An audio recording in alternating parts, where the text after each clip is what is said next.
Я являюсь директором исторического музея РГАУ МСХ имени Тимирязева. Меня зовут Станислав Геннадьевич Величко. Я реставратор и историк. А сейчас мы находимся в одном из отделений Общего исторического музея. Это музей имени Николая Ивановича Вавилова. Находится он в центре старейшей в России селекционной станции, возле агрономических полей, агрометеостанции имени Михельсона и других мест, связанных с агрофизикой, агрономией, агроинженерией. Здание, в котором ныне одну из комнат уделили специальной памяти самого известного выпускника вуза, устроили именно здесь, музей сам, умышленно, потому что это не только кабинеты и комнаты, где в годы студенчества с 1906 по 1912 годы Николай Иванович учился, но и где после Великой Отечественной войны находился кабинет печально известного академика Лысенко. И сделали это, когда создавали музей несколько лет назад, умышленно, чтобы память в истории и плохая, и хорошая сохранилась. И тот человек, который погубил Вавилова, Лысенко, специально вот в его кабинете и устроили музей его главного оппонента в жизни. Заодно именно благодаря Николаю Ивановичу Вавилову Лысенко как стал известен. Вавилов не сразу понял, кого он пригрел у себя на груди.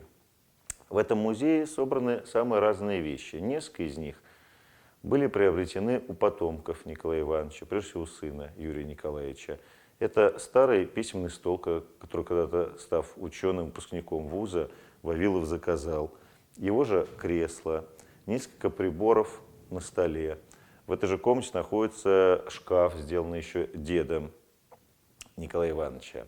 Вавилов родился в Москве в конце XIX века. Его отец происходил из крестьян, которые благодаря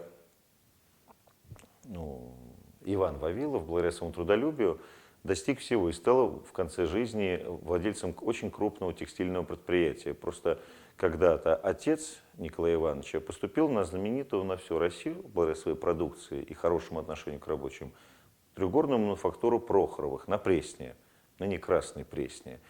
И там набивщик тканей, бывший крестьянин, познакомился с своей будущей супругой Постниковой, дочерью местного красильщика. Люди поженились. От этого брака у них родилось два сына. Одного они назвали Николаем, потому что как раз напротив, на Пресне, в доме, где родился Вавилов, стояла церковь Святого Николая. Она и сейчас жива-здорова. Называется Николая в Псарьках. И позже еще в этом же доме родился не менее знаменитый младший брат Николай Иванович Сергей Иванович, знаменитый физик. Вавилов старший мечтал, чтобы его сыновья продолжили его дело по коммерческой части и подготовил детей к поступлению в коммерческий институт на Остоженке. Оба сына его закончили, уважая волю отца. Но все-таки Николай Иванович мечтал связать свою жизнь с растениеводством, с агрономией, с ботаникой. Почему? С детства ребенок не мог понять, ребенок, выросший в богатой семье, почему на Земле, на планете так много почв, территорий, пригодных для сельхозработ, а люди голодают. И вот, собственно, эта идея, почему люди голодают, в итоге его и сделала ученым данного профиля. Закончив коммерческий институт, Вавилов все-таки старший, имеется в виду Николай Иванович, старший из братьев, решает поступить,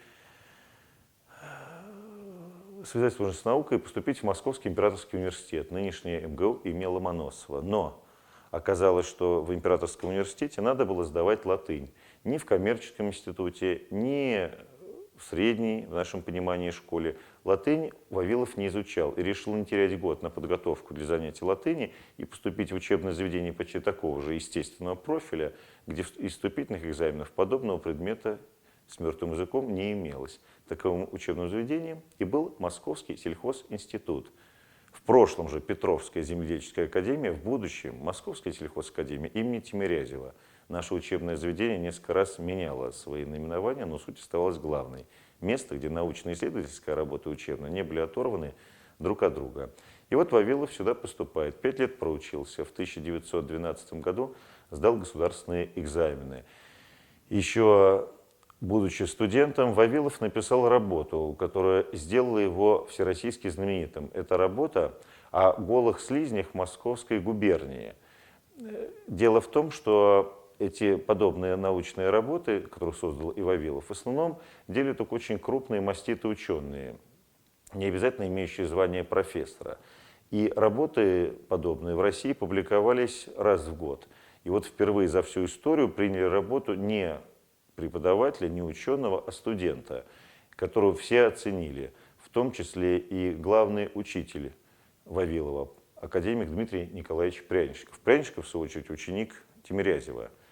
Так вот, когда Вавилов заканчивал Московский сельхозинститут, ему преподаватели и Ростовцев, ботаник, и Прянишников, агрохимик, Дейренко, агрофизик, Вильямс, почвовед и луговод, и многие-многие другие говорили практически одно и то же, потому что каждому из них уже после сдачи экзаменов, получения диплома Вавилов подходил с благодарностью, а они ему все отвечали. Лучше всего, сказал кратко Прянишников, вы думаете, вы у нас учились, это мы у вас учились. Вавилов закончил обучение. Прянишников и ряд других преподавателей вуза попросили его наладить работу голицынских сельскохозяйственных курсов. Голицынскими они назывались потому, что для них арендовали дом князей Голицыных в самом центре Москвы, на Волхонке, а также имение князей Голицыных Кузьминки, ныне парк на востоке города у ветеринарной академии имени Скрябина. Эти курсы давали образование женщинам, которым поступать в высшие аграрные учебные заведения России, к сожалению, до революции было практически невозможно. Вавилов привлекал прежде всего тем, что очень досконально докладывал курсисткам материал, рассказывал все не занудно, не засыпая научной терминологией, а весело, интересно, приводя живые факты из естественной науки, из агрономии. Также был очень внешне эффектным и красивым, что привлекало к нему еще большее число слушательниц. И, наконец, умел весело и интересно организовать саму работу, глядя и по сторонам, образно говоря, то есть вот представляя науку как таковую, все, то есть чем могут выпускницы заниматься, не только агрономией, не только ведением собственного фермерского хозяйства, а переработка продуктов питания, изучение конъюнктуры рынка и много чего еще, так и вглубь. То есть, замечая особенности того или иного человека, кто к чему способен, одни могли идти в агрономию, другие в селекцию, третьи даже в агроинженерию, в дренажную систему, в лесоводство. Он показался и как блестящий преподаватель. К сожалению, так бывает часто, что гениальный ученый, он не умеет интересно говорить для студентов. Вавилов себе это совмещал.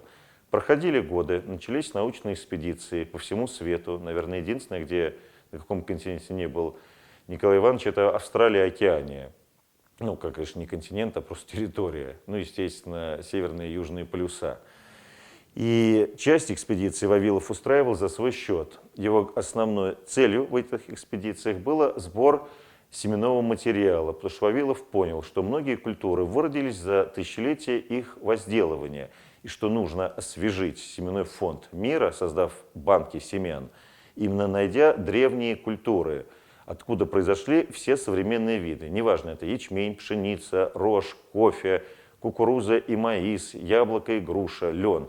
Вот такие экспедиции были им организованы в 1910-е, в 1920-е годы, после чего он написал свою очень известную книгу, замечательную «5 континентов».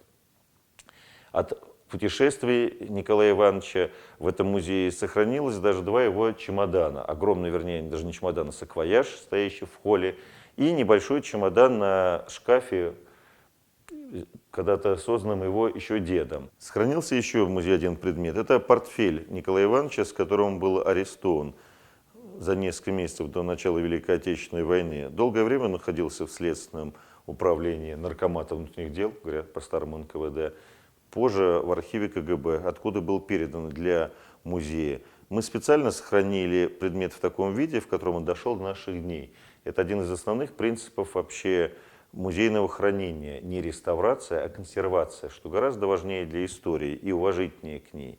Пускай, может быть, вид и некрасивый у портфеля, но он подлинный. Не сделано по принципу, чтобы все было только красивой лакировкой истории.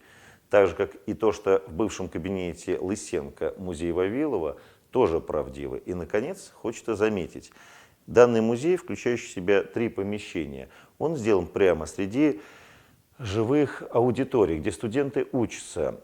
Потому что это называется принцип открытого музея и живого музея. То есть, где ничего не хранится в фондах музея, а все люди могут увидеть, все могут и должны потрогать. Любой реставратор-биолог, если такая специальность, может сказать, тот предмет, которым пользуются люди, трогают его, он гораздо лучше сохраняется и живет, нежели тот, который отделен от посетителя витриной или каким-нибудь шкафом. И принцип любого живого музея – это еще и такой, чтобы люди могли заниматься, например, наукой или учебой среди настоящих артефактов. Это вызывает не только уважение к месту, где люди учатся, а какая-то преемственность, живую атмосферу, где среди новых вещей, ноутбуков, компьютеров, планшетов попадаются вещи, назначение которых не всегда бывает и понятно, как, например, старый телефон фирмы Ericsson, который здесь же на столе и можно видеть, и который еще даже релейным приводом приводится в действие. Остальная же экспозиция кажется очень скромной. Например, стенды, посвященные и Вавилову, и его времени. Изображены его и учителя, и как выглядела Тимирязевка, она же Петровка, в 1906-1912 годам, когда Николай Иванович здесь находился.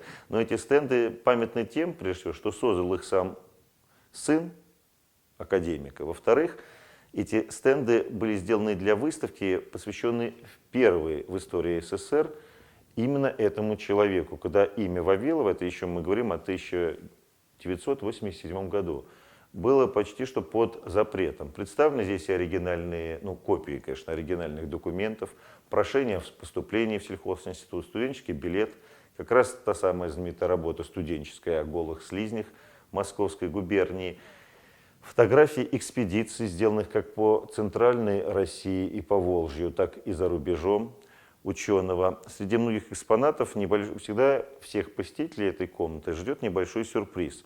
Не просто шкаф доморощенный, то есть по-старому сделанный руками самого человека, не плотника, не профессионального столяра, не краснодеревщика или белодеревщика. Кстати, есть и такая специальность белодеревщик. А тем, что внутри этого шкафа, если его открыть, находятся интереснейшие предметы. Их всего 3, но они всегда завораживают. Прежде всего, это 2 акварели, которые дед Вавилова, Постников, это дедушка со стороны мамы, академика, нарисовал сам. Его дед был набивщиком и заодно занимался эскизами для платков и шалей хлопчатобумажных на Прохоровской трехгорной мануфактуре. Когда вы сейчас в этом кадре увидите эти акварели, сделанные как эскизы, вы не сможете даже поверить, что дедушка не имел никакого отношения ни к ботанике, ни к растениеводству. Такое ощущение, что в истории этой семьи что-то прямо было связано с местом, как будто, вернее, извините, было связано с растениями. И еще один очень интересный момент. Вот это нас неожиданно сейчас здесь относит к далекое прошлое, к графам Разумовским. Еще за 60 лет до отмены крепостного права в 1802 году был такой указ в России императора Александра I о вольных хлебопашцах. Помещики могли сами освобождать своих крестьян от крепостной зависимости. Этим указом до 1861 года воспользовалось не так и много человек. И из 800 тысяч освобожденных крепостных крестьян во всей Российской империи 320 тысяч освободили графы Разумовские, владельцы этого места. И вот так когда-то еще в начале XIX века получили вольную и предки Лысенко, и предки Вавилова. И те, и другие, жившие в разных областях, одни под Москвой, другие под Полтавой, стали вольными. Может быть, не получив вольную дед Вавилова, он бы и не смог так быстро развить свое хозяйство. Вот это тоже очень интересно и для кабинета, и для музея, и для истории самой местности. Вавилов за свою жизнь успел очень много. Не просто научные экспедиции. Организовать ставший знаменитым на весь мир институт растениеводства тогда в Ленинграде, ныне в Петербурге и в его пригородах. Создать Всесоюзную академию сельского хозяйства, сокращенно называется ВОСКНИУ, собственно, президентом которого в дальнейшем и был назначен. Произвести удивительные опыты и расставить, так называется, в науке маяки в направлениях сельского хозяйства и научной работы, которой надо заниматься. Его постигла очень печальная судьба. По иронии судьбы, человек, который попытался избавить человечество от голода, в итоге сам от него же и умер от дизентерии в саратовской тюрьме в самый разгар Великой Отечественной войны в 1943 году.